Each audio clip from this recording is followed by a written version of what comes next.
The moment a timeline begins to darken, something subtle but unmistakable happens beneath the surface of collective experience. Noise increases.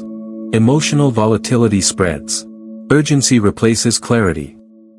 It is not dramatic at first, but it is precise. And in that precision, coherence becomes rare. This is not because the world has suddenly become hostile, but because the conditions now expose what was always unstable. Darkness does not attack. It reveals. Only a small percentage can remain coherent when this shift occurs. Not because they are stronger, smarter, or more prepared, but because their inner state is not dependent on external light. When the outer environment loses structure, most consciousness fragments outward, searching for certainty, reassurance, or control. The few who remain coherent do the opposite. They stay inwardly aligned. They do not rush to interpret. They do not immediately react. They remain present. This timeline is not dark because something has gone wrong. It darkens because contrast has intensified. Compression has begun. When pressure increases, what is stable becomes visible, and what is not begins to fracture. The world does not collapse people.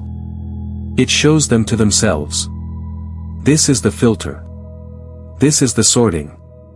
And it is happening quietly, moment by moment, through emotional responses rather than events. You are hearing this because part of you has already noticed the shift. You have felt the density, the emotional static, the pull toward distraction or fear. You may have noticed how easily others lose coherence, how quickly narratives replace perception. That noticing is not accidental. Awareness recognizes itself before identity understands it. This is not about being better than anyone. It is about being less pulled. Coherence, in a darkened timeline, is not maintained through effort. It is maintained through non-departure. Not leaving yourself when conditions become uncomfortable. Not abandoning presence when clarity feels threatened. Most people do not lose coherence because reality becomes harsh.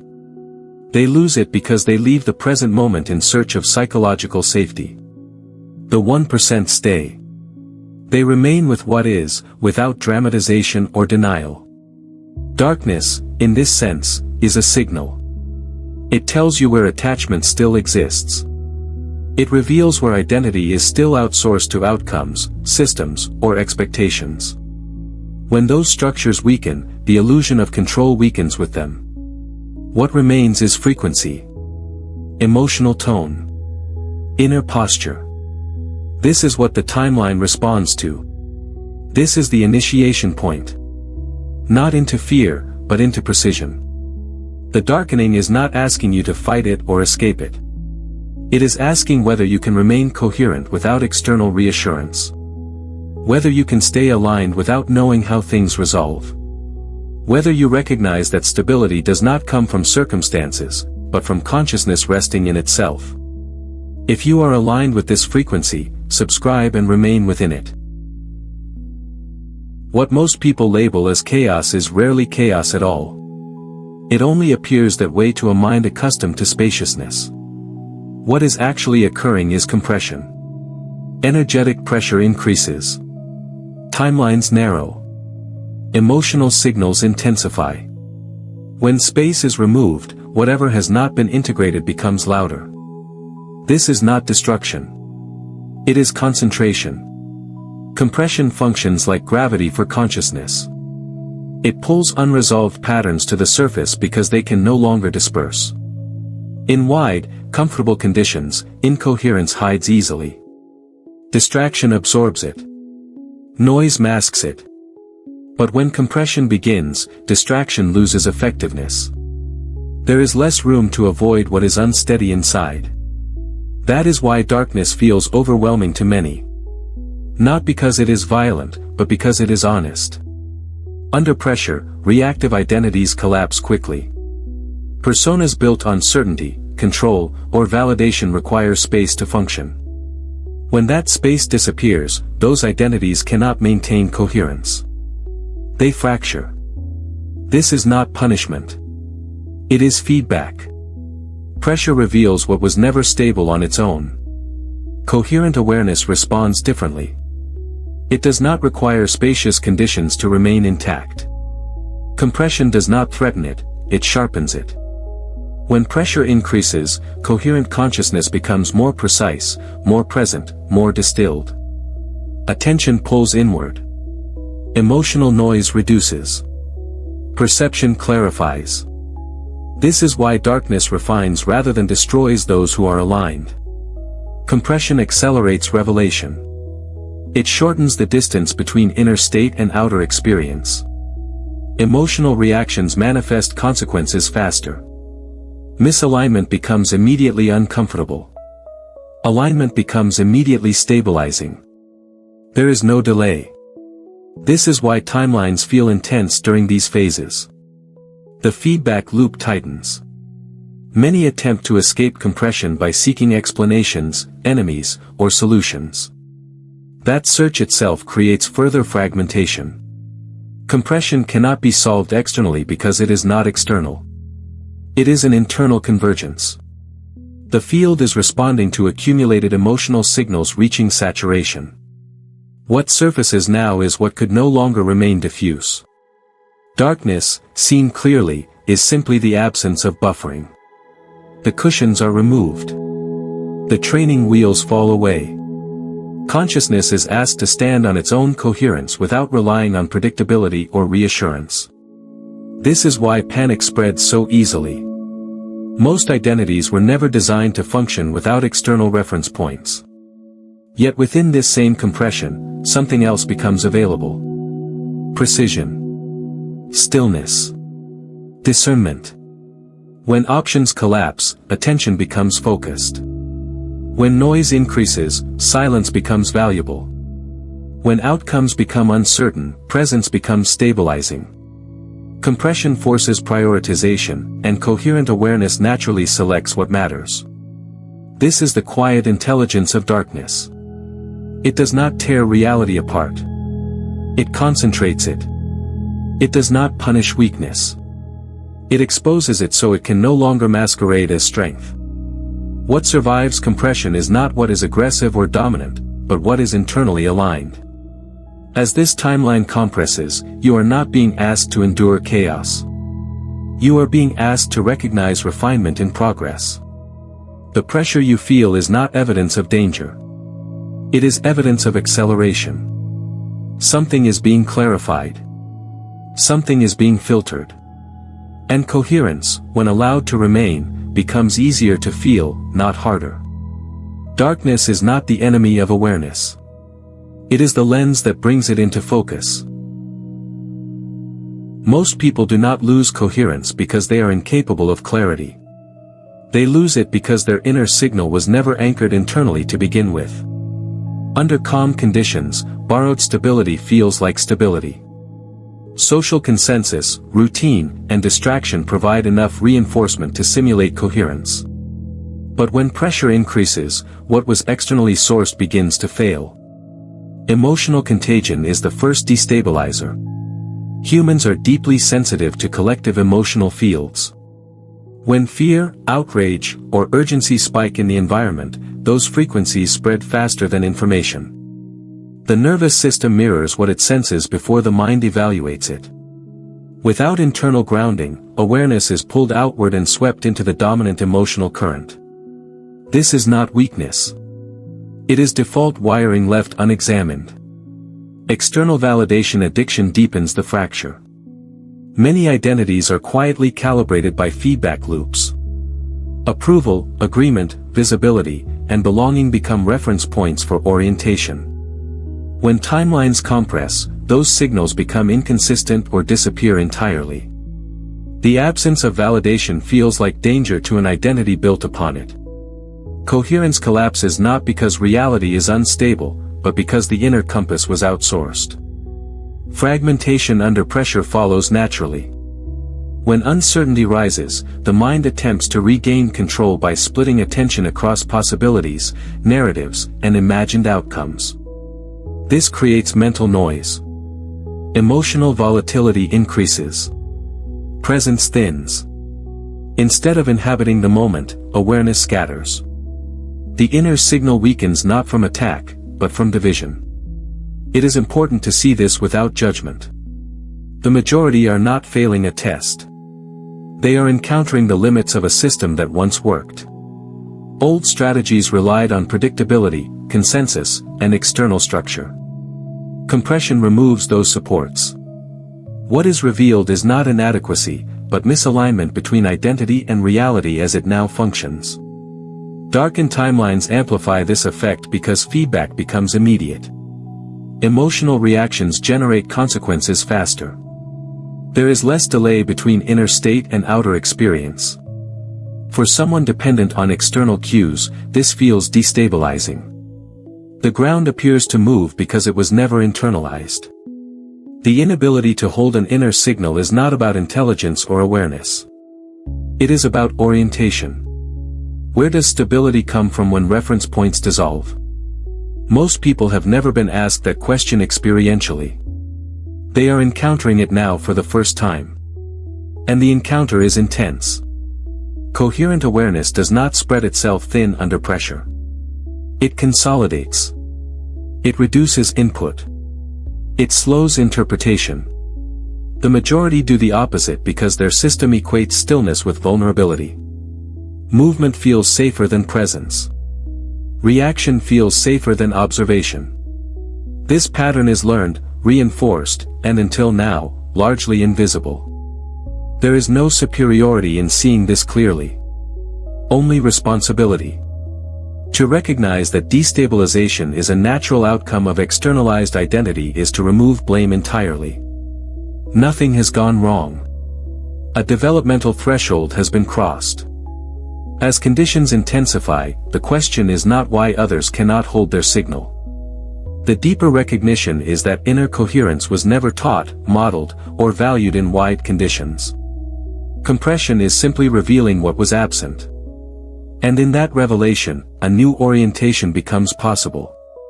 One not dependent on the emotional weather of the collective. One that does not fracture when noise increases. That orientation begins not with effort, but with awareness turning back toward itself. Up to this point, the focus has been on what is happening and why pressure is increasing. Now the attention turns inward, toward the mechanics of coherence itself. Not as a concept, but as a lived inner condition. To remain coherent in a darkened timeline, one must understand how coherence actually operates. And this is where many misunderstand it entirely. Coherence is not positivity. It is not optimism. It is not emotional suppression disguised as spirituality. Coherence is emotional precision. It is the ability to feel what is true without distortion, exaggeration, or denial. Most people confuse calmness with numbness and positivity with alignment. But forced positivity fractures coherence faster than fear, because it introduces internal contradiction. Emotion is not a problem to overcome. Emotion is data. More than that, emotion is frequency. It is the language through which consciousness communicates with the field. Every emotional state carries an instruction. Not a request made with words, but a signal broadcast through being. The field does not respond to affirmations or intentions. It responds to emotional coherence.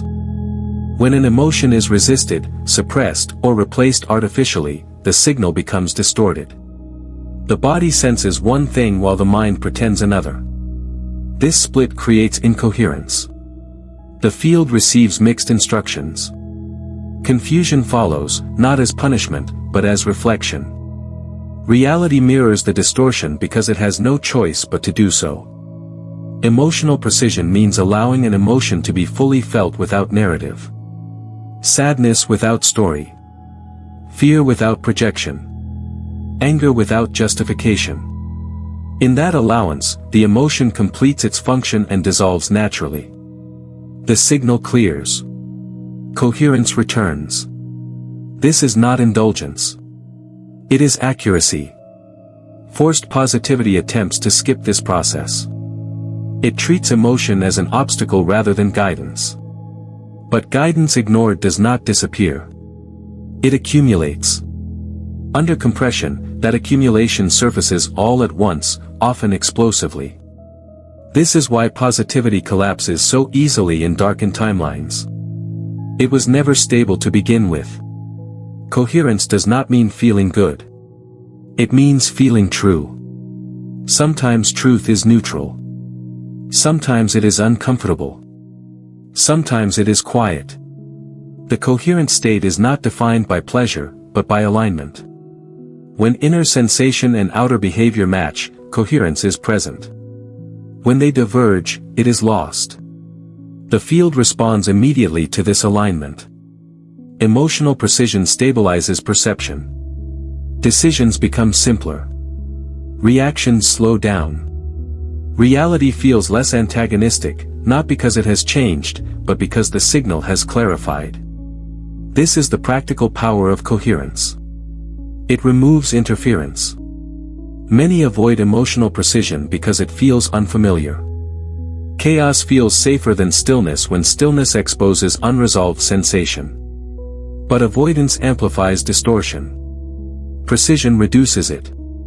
This is the pivot point where the 1% diverge from the majority. Not through discipline, but through honesty. If this recognition has landed clearly, like the video now as a confirmation that this recognition has landed. The nervous system is not secondary to coherence. It is primary. Before thoughts form, before interpretations arise, before meaning is assigned, the nervous system has already assessed the environment. It decides whether reality feels safe, threatening, or neutral. And that decision shapes perception long before the mind believes it is choosing anything. The field does not respond to concepts. It responds to state. The nervous system is the instrument through which that state is broadcast. When it is regulated, perception widens. When it is dysregulated, perception narrows. This is why clarity cannot be forced mentally. The body must first feel stable enough to allow it. In darkened timelines, overstimulation becomes constant. Information, emotion, and urgency flood the system. The nervous system, sensing overload, shifts into protection. Breath shortens. Muscles tense. Attention locks onto threat. In this state, coherence is not lost because of poor thinking, but because the system is bracing. Reality is filtered through defense. Breath is the most immediate gateway out of this loop. Not as a technique to control experience, but as a signal of safety. Slow, unforced breathing tells the nervous system that there is no immediate danger. When the breath deepens naturally, the body exits survival mode. Only then can perception soften. Only then can coherence re-emerge. Stillness works the same way. Not stillness as rigidity, but as the absence of unnecessary movement. When motion pauses, the nervous system recalibrates. It listens instead of reacts. In that listening, subtle information becomes available again. This is why silence feels uncomfortable to many. It removes distraction and reveals internal noise. But that noise is not the enemy. It is the signal stabilizing itself. Non-resistance is the most misunderstood regulator. Resistance tells the body something is wrong. It tightens the system. Allowing, by contrast, communicates neutrality. When sensation is allowed without judgment, the nervous system stops escalating. It realizes no action is required. Coherence returns not because the sensation changed, but because the relationship to it did. Mental clarity always follows nervous system regulation, never precedes it. Attempts to think one's way into coherence fail because they ignore the order of operations. The body must feel safe before the mind can be clear. The 1% intuitively understand this. They do not argue with their sensations. They stabilize first. This is why coherence feels embodied rather than intellectual. It is sensed as groundedness, spaciousness, and a lack of urgency. Decisions arise cleanly. Attention rests naturally. The field responds smoothly because the signal being broadcast is steady. Most people attempt to regulate the world instead of the nervous system. They try to reduce uncertainty, control outcomes, or eliminate discomfort. But regulation does not happen externally. It happens internally, through breath, stillness, and the release of resistance. When the nervous system settles, perception reorganizes. Reality appears less hostile, not because it has changed, but because it is no longer being filtered through defense. Coherence stabilizes quietly. Without effort. Without force. This is the gateway. Not thought. Not belief. But the body returning to safety in the present moment. Control is often mistaken for strength, but in reality it is resistance disguised as authority. When pressure increases, the instinct to control intensifies. The mind tries to manage outcomes, predict threats, and force stability into existence. This response feels proactive, but it fractures coherence at its root. Control signals to the field that something is wrong now, even if nothing is actually happening. Control tightens the nervous system. It narrows perception. Attention collapses onto imagined futures and unresolved pasts. The present moment is abandoned in favor of mental strategy. This abandonment is the true loss of coherence. Not because control fails, but because it removes awareness from the only place where alignment exists. Allowing is often misunderstood as passivity, but it is the opposite. Allowing is relaxed authority. It is the decision to remain present without attempting to manipulate experience. Where control braces against reality, allowing meets it directly. This meeting restores coherence because there is no internal contradiction. Sensation, awareness, and action align. When force is released, the system reorganizes naturally. The nervous system no longer interprets the moment as a threat. Breath deepens without instruction. Attention widens. Emotional signals stabilize. This is not collapse. It is recalibration. The field responds immediately because the broadcast signal has clarified. Control creates friction because it assumes separation. It implies that reality must be wrestled into compliance. Allowing recognizes that reality is already responding, moment by moment, to inner state. When resistance drops, feedback becomes smooth. Outcomes align not through effort, but through coherence. In a darkened timeline, control becomes especially seductive. Uncertainty triggers the desire to manage, plan, and defend. But this desire feeds instability. Each attempt to control confirms the belief that stability is external. Allowing breaks this loop by returning authority inward. Stability is no longer sought. It is embodied. Releasing force does not mean ignoring action. Action still arises, but it arises cleanly. Without urgency. Without emotional charge. Coherent action feels obvious rather than effortful. It does not drain energy. It preserves it. This is how alignment restores itself when control is dropped. Allowing also selects timelines. Not by intention, but by frequency. A regulated, coherent state resonates with stabilized outcomes. A controlled, tense state resonates with resistance and delay. The field does not judge these signals. It mirrors them. This is why allowing consistently produces smoother trajectories over time. The shift from control to allowing is not gradual. It happens the moment resistance is noticed and released. No technique is required. Only recognition. The body knows immediately. The system settles. Perception clears. Coherence returns. This is the point where choice becomes explicit. Not between good and bad, but between tension and alignment. Between force and flow. Between fragmentation and stability. Comment with the words, "I choose the stabilized timeline," to lock this alignment now. Timelines are commonly imagined as paths you move through, branches you step onto, or futures you travel toward. This framing is misleading. It places consciousness inside a structure, as if reality exists first and awareness follows. In truth, timelines are not destinations. They are vibrational states. You do not enter them. You tune to them. Every moment, countless versions of reality coexist as potential. What determines which one you experience is not choice in the conventional sense, but resonance. Your inner state functions like a tuner.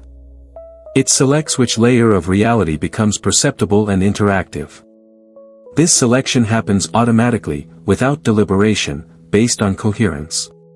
When coherence is present, perception aligns with more ordered expressions of reality. Not because the world becomes perfect, but because awareness stabilizes enough to register subtlety, opportunity, and flow. When coherence is absent, perception collapses into denser, more reactive versions of experience. The timeline did not change. The tuning did. This is why attempting to jump timelines through visualization or intention alone rarely produces lasting results. Without a shift in inner frequency, perception returns to the same pattern. The tuner remains unchanged. The signal stays the same. Reality responds accordingly. Resonance-based selection is impersonal. It does not reward effort or punish mistakes. It simply mirrors state. A regulated, coherent nervous system tunes into timelines where synchronicity appears natural, where obstacles resolve with less friction, where clarity precedes action. A dysregulated system tunes into timelines where effort multiplies resistance, where confusion dominates, where outcomes feel heavy. The tuning mechanism is always active. Even now. There is no neutral setting. Emotional tone, bodily state, and level of presence continuously adjust the dial. This is why small inner shifts can produce disproportionate external changes. The system is sensitive. Precision matters. Coherence tunes perception first, not circumstances. This distinction is crucial. Many expect the world to reorganize before they feel stable. In reality, stability reorganizes perception, and perception reorganizes interaction. What you notice, how you interpret, and where attention rests determine which potentials become actual. This is also why darkness does not trap the coherent. When timelines densify, most people experience narrowing. The coherent experience refinement. Their perception does not collapse under pressure. It sharpens. That sharpness tunes awareness to cleaner trajectories within the same conditions. Others are living in the same moment, but not in the same timeline. You are not choosing between futures with your mind. You are broadcasting a frequency with your being. The field responds by matching it. This matching is instantaneous and continuous. There is no lag. No delay. No negotiation. Understanding this removes the need to control outcomes. Control assumes you must push reality into a preferred track. Tuning recognizes that alignment selects without force. When coherence stabilizes, the appropriate timeline becomes obvious, not because it announces itself, but because resistance drops away. This is not metaphysical abstraction. It is experiential. You have felt it before in moments when things flowed without effort, when decisions aligned naturally, when clarity arrived uninvited. Those were not lucky moments. They were coherent ones. Timelines are not ahead of you. They are here, layered, responsive, waiting for resonance. And coherence is the dial. Contrast is often mistaken for failure. When discomfort appears, the immediate assumption is that alignment has been lost or that something has gone wrong. But contrast is not damage. It is refinement. It is the mechanism through which clarity sharpens itself. Without contrast, preference remains vague. With it, alignment becomes precise. Contrast arises when experience highlights what is no longer resonant. It is not an attack on coherence. It is feedback. The field presents a sensation, an obstacle, or an emotional reaction not to punish awareness, but to reveal direction. When contrast is resisted, awareness tightens. Attention fixates on what should not be happening. In that fixation, the signal distorts. Resistance traps awareness in the very condition it seeks to escape. By pushing against contrast, identity reinforces it. The nervous system interprets resistance as threat. Coherence narrows. Perception becomes reactive. The experience feels heavier, not because it intensified, but because awareness contracted around it. Acceptance works differently. Acceptance does not mean liking or approving what arises. It means allowing the information to be fully registered without argument. When contrast is accepted, it completes its function. It clarifies preference. It sharpens desire. It reveals alignment by showing what is not aligned. Desire, in this context, is not craving. It is orientation. It is the quiet knowing of what feels expansive versus what feels constrictive. Contrast draws that line clearly. Without it, awareness drifts. With it, direction emerges naturally. This is why contrast is essential to evolution. It refines the signal being broadcast. Many attempt to avoid contrast in darkened timelines, believing that discomfort will lock them into denser outcomes. The opposite is true. Avoidance blurs alignment. Engagement clarifies it. The field cannot respond to vague signals. It responds to precision. Contrast provides that precision. When acceptance replaces resistance, something subtle occurs. The emotional charge reduces. Sensation becomes information rather than a problem. Attention returns to the present moment. In that return, coherence stabilizes. The experience may not change immediately, but the relationship to it does. And that shift is what allows timelines to reorganize. Contrast also prevents stagnation. It keeps awareness from mistaking comfort for alignment. Comfort can exist without coherence. Contrast cannot. It demands presence. It forces awareness to notice. This noticing is not harsh. It is intelligent. The 1% do not avoid contrast. They use it. They recognize that every contraction points toward expansion.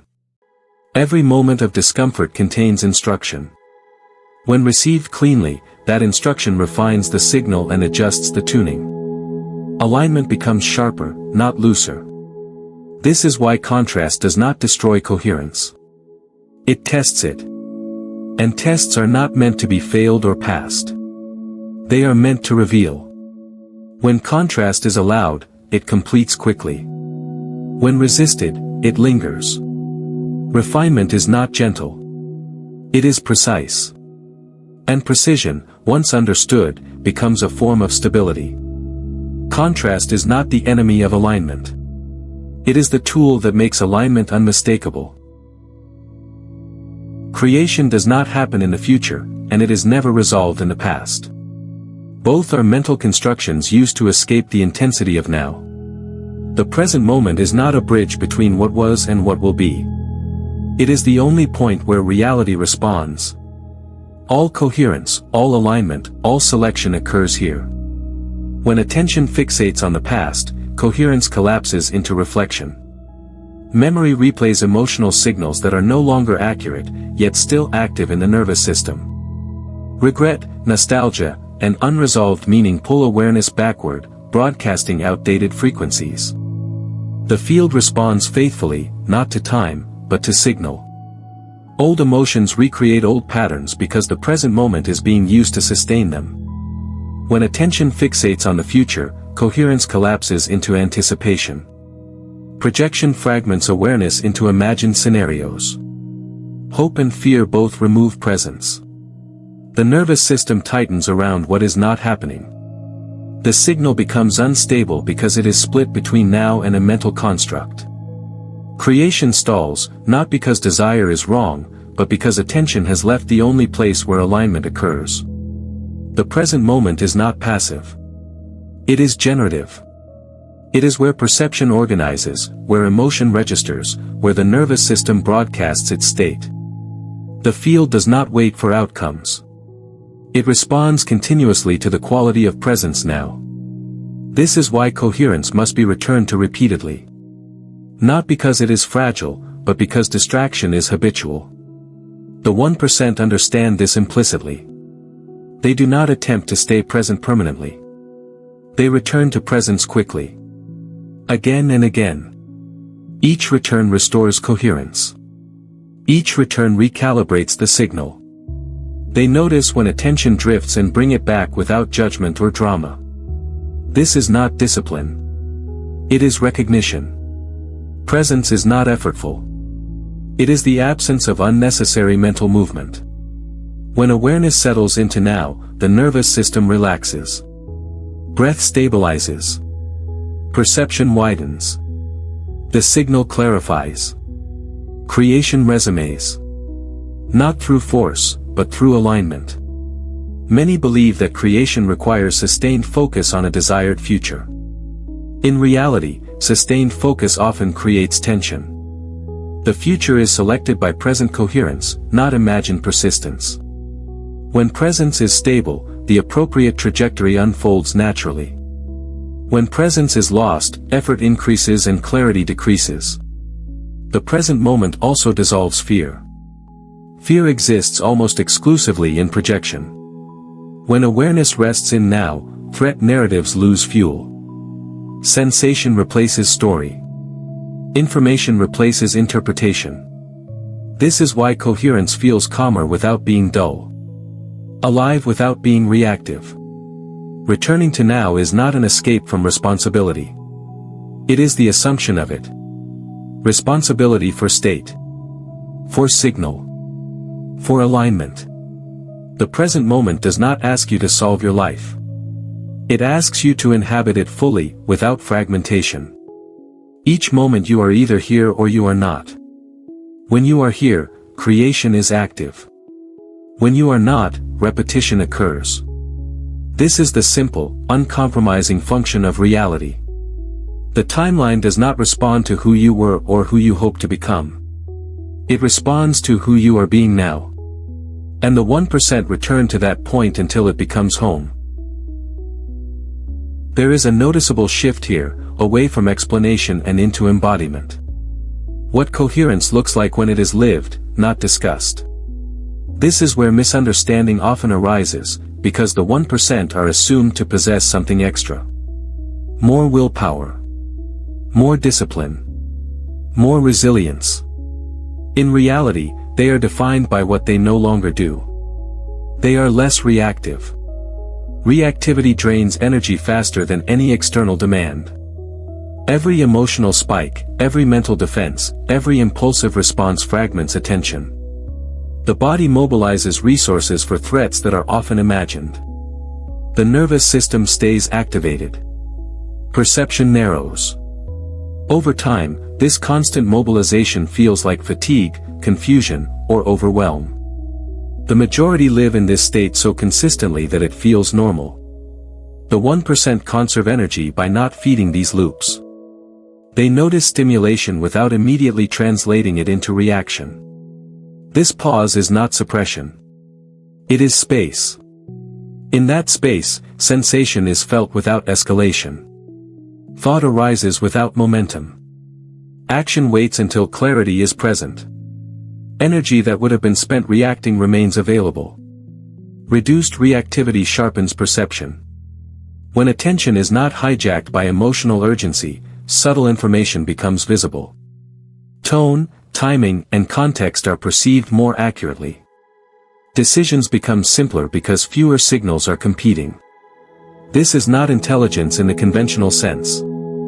It is perceptual cleanliness. Stability emerges naturally from this cleanliness. When reactions decrease, coherence increases. The inner environment becomes predictable, even when the outer environment is not. This predictability is not rigidity. It is reliability. Awareness knows it can remain present regardless of conditions. That knowing stabilizes the system further. There is no superiority in this state. Less reactivity does not imply detachment from humanity or emotion. It reflects intimacy with experience without entanglement. Feelings still arise. Sensations still register. The difference is that they are allowed to pass without being amplified into identity or narrative. Many assume that being less reactive means being passive or disengaged. The opposite is true. Clean perception enables precise action. When action arises from coherence rather than impulse, it is more effective and less exhausting. Energy moves directly toward what matters instead of being scattered across unnecessary responses. The 1% do not try to remain calm. Calmness is a byproduct. They focus on not leaving the present moment when stimulation appears. They allow sensation to complete itself. They resist the urge to define themselves through reaction. This simplicity preserves coherence without effort. In darkened timelines, reactivity multiplies quickly. Collective emotion surges. Narratives compete for attention. The less reactive are not untouched by this. They simply do not amplify it internally. By refusing to add friction, they remain stable while others oscillate. This is embodiment. Not a strategy, but a lived orientation. Energy conserved through non-reaction becomes available for clarity, creativity, and alignment. Perception sharpens. Stability deepens. Not because the 1% are stronger, but because they are no longer leaking power through unnecessary reaction. When the field becomes loud, most attempt to match its volume. They speak faster, act sooner, react harder. Noise feels like momentum. Movement feels like safety. But in unstable conditions, force does not create power. It reveals instability. Stillness, by contrast, becomes amplified. Silence is not the absence of response. It is the suspension of unnecessary reaction. In a loud field, every impulse competes for attention. Narratives multiply. Emotional signals clash.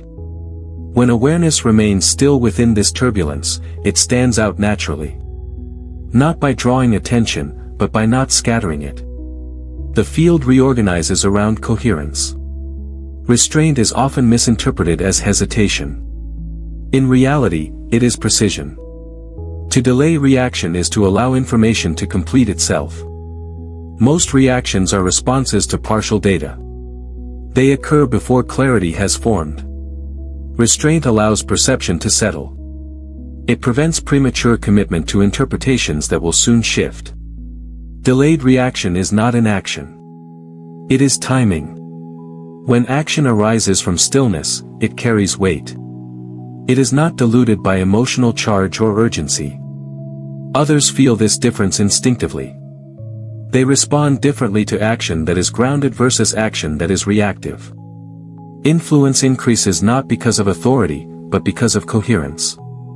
Force attempts to bend reality through pressure. It assumes resistance must be overcome. Stillness bends reality by removing friction. When internal noise subsides, alignment becomes obvious. Decisions emerge cleanly. The field responds smoothly because it is no longer being pushed against. In periods of instability, outcomes are especially sensitive to state. Small amounts of coherence produce disproportionate effects.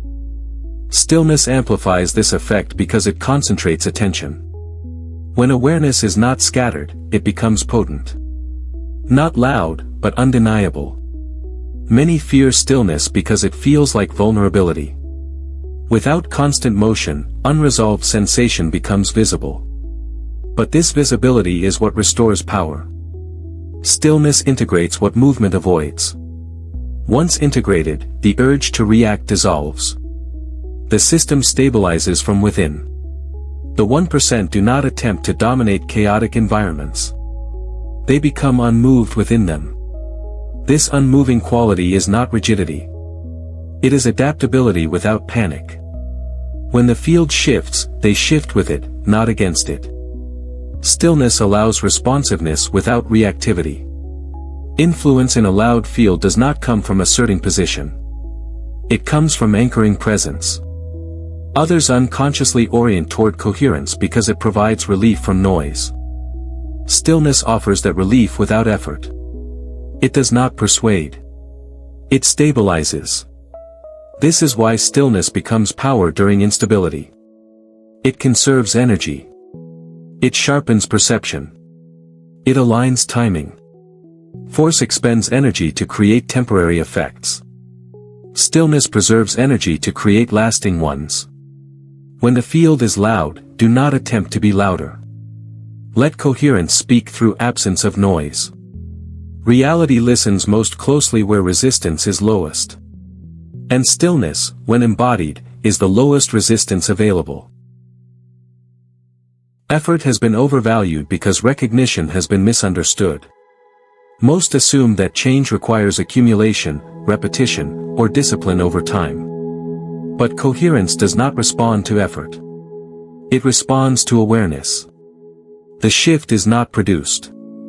It is noticed. And the moment it is noticed, alignment recalibrates. Recognition is the act of seeing what is already happening without attempting to modify it. When awareness recognizes misalignment, contraction, or tension, the system adjusts automatically. No instruction is required. No technique is necessary. The nervous system relaxes because clarity has returned. Confusion dissolves the moment it is seen clearly. This is why effort often delays coherence. Effort implies distance.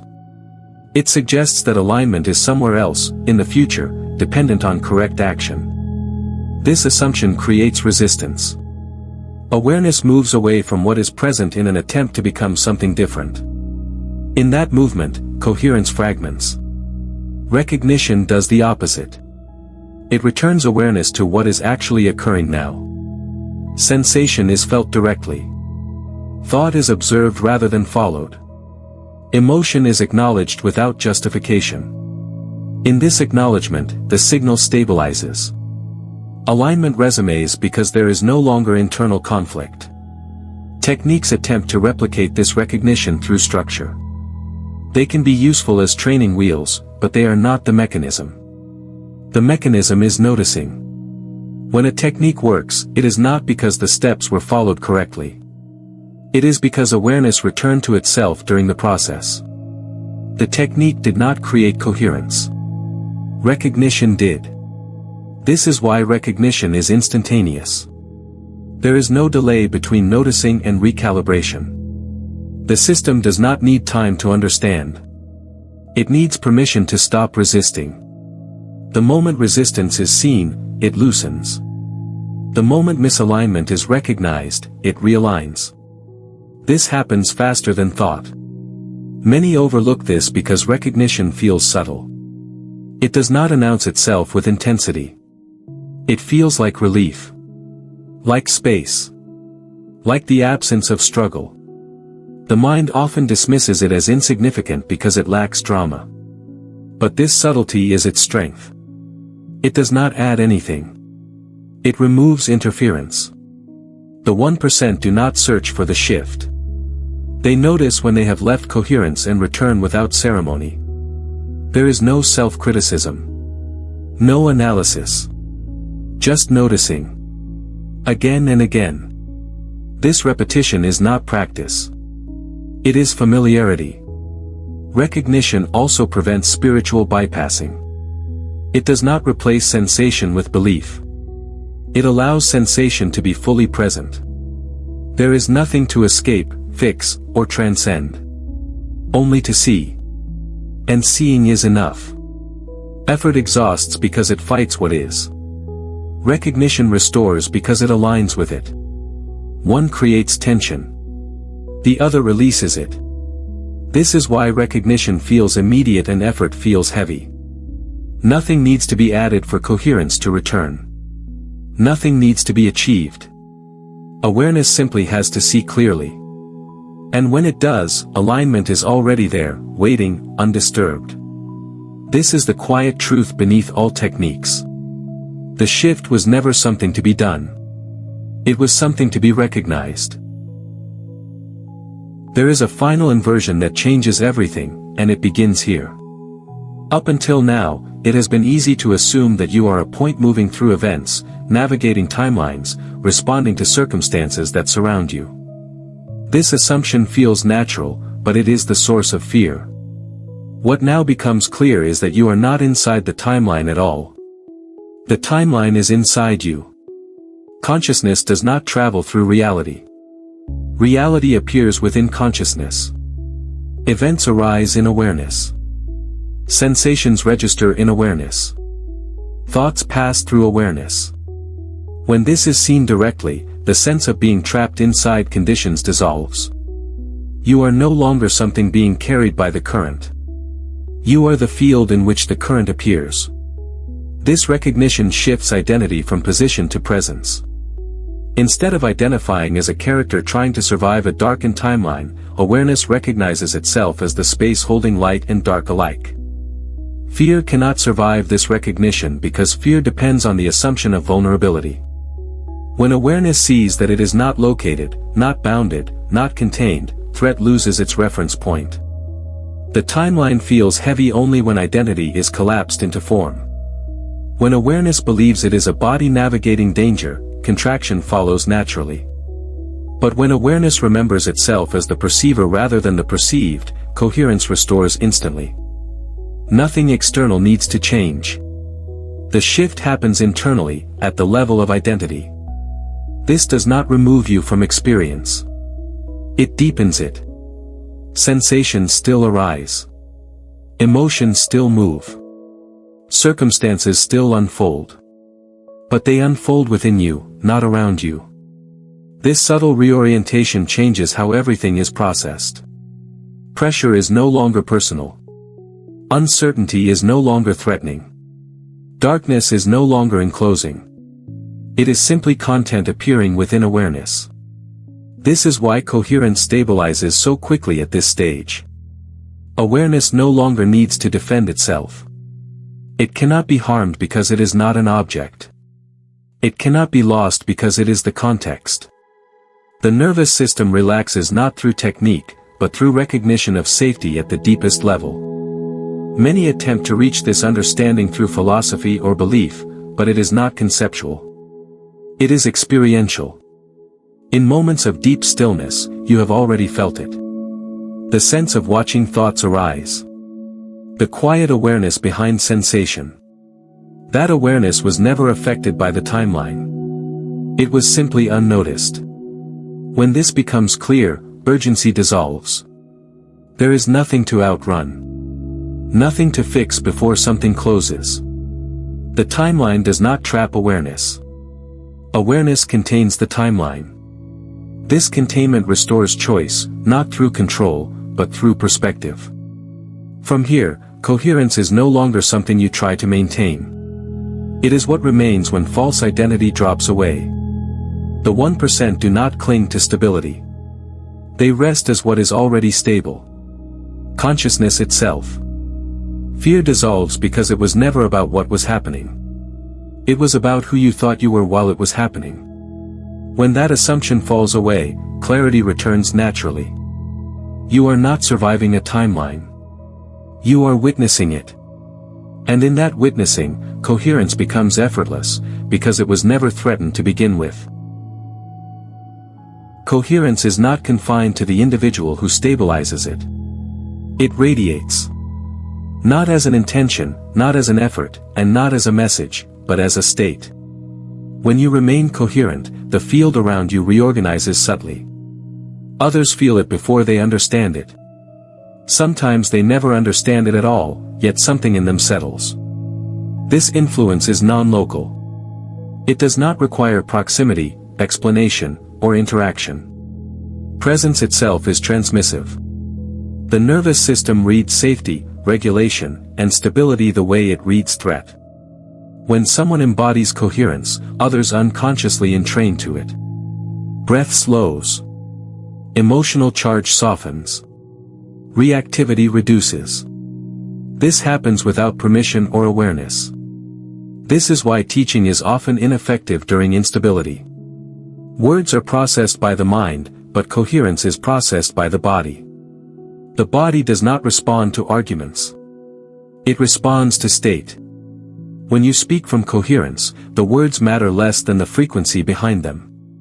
When you are silent in coherence, the influence is often stronger. Persuasion attempts to change others by force or logic. Coherence changes others by resonance. One creates resistance. The other removes it. This is not something you do to people. It is something that happens when you stop interfering with your own alignment. Many feel responsible for waking others, helping them understand, or pulling them out of confusion. This impulse is compassionate, but often misguided. Attempting to fix others introduces tension. It signals that something is wrong. That signal propagates. Coherence, by contrast, signals safety. And safety allows reorganization. When you stay coherent, you become a stabilizing node in the field. Others may not know why they feel calmer around you. They may not change immediately. But their system receives new information. It learns that stability is possible without control, urgency, or explanation. This learning is implicit, not conceptual. Non-local influence also means that coherence affects situations beyond direct interaction. Decisions made elsewhere soften. Timing aligns. Friction reduces. This is not because you are directing outcomes, but because the field responds to clarity wherever it appears. Coherence is efficient. It travels. The 1% understand this intuitively. They do not attempt to lead through force or instruction. They lead by remaining. They do not convince. They allow. Their presence becomes a reference point others orient toward without knowing why. This does not mean withdrawing from engagement. It means engaging without agenda. When agenda drops, influence increases. When the need to change others dissolves, others change more easily. This paradox confuses the mind but is obvious to awareness. Remaining coherent is not selfish. It is the most responsible contribution available during instability. Panic multiplies panic. Clarity multiplies clarity. You cannot stabilize the world by reacting to it. You stabilize it by refusing to add incoherence. Nothing needs to be transmitted deliberately. Nothing needs to be explained. The field already knows how to respond to coherence. It has been waiting for it. When you stay coherent, you give others permission to remember themselves. Not through words, but through presence. And presence, when stable, is louder than any instruction. This timeline does not darken by accident. It darkens with precision. Not to punish, not to threaten, not to erase what matters, but to reveal it. When light is abundant, everything looks similar. When light withdraws, only what generates its own clarity remains visible. Darkness is not the end of the path. It is the mirror placed at its center. Throughout this journey, coherence has not been presented as a skill to acquire or a state to maintain through effort. It has revealed itself as recognition. Recognition of where attention rests. Recognition of how emotion instructs the field. Recognition of when awareness leaves itself and when it returns. Darkness simply removes the distractions that once made this recognition optional. In wide timelines, incoherence hides behind comfort. Reaction masquerades as personality. Noise feels like movement. But when conditions compress, when certainty dissolves, when narratives fail to stabilize perception, what remains is identity. Not the constructed one, but the fundamental orientation of consciousness itself. This is what the darkened timeline exposes. The coherent see themselves clearly here. Not as heroes or survivors, but as awareness capable of remaining present without external reassurance. They recognize that stability was never granted by circumstances. It was always intrinsic. Darkness did not create their coherence. It revealed it by removing everything that was never supporting it in the first place. This is the quiet realization that completes the arc. The timeline did not turn dark to trap you. It turned dark to show you where you already stand. It revealed whether coherence was conditional or inherent. Whether awareness depended on structure or rested in itself. When this is seen, effort falls away. There is nothing left to prove, protect, or outrun. The need to control dissolves. The need to react loses urgency. Coherence becomes the default, not because the world has stabilized, but because identity has clarified. You are not waiting for the timeline to improve. You are recognizing that clarity does not require improvement. It requires presence. And presence does not dim when conditions do. It becomes more visible. The darkness was never the signal of collapse. It was the signal of selection. Not selection imposed from outside, but selection through resonance. Through awareness recognizing itself as the stable element within instability. This is why only a small percentage remain coherent. Not because others are excluded, but because recognition cannot be forced. It happens when awareness is ready to see itself without distraction. And now, the mirror has done its work. What remains is simple, grounded, and unmistakable. You are not surviving this timeline. You are recognizing yourself within it. Subscribe and share this with someone who needs to hear it before their timeline closes.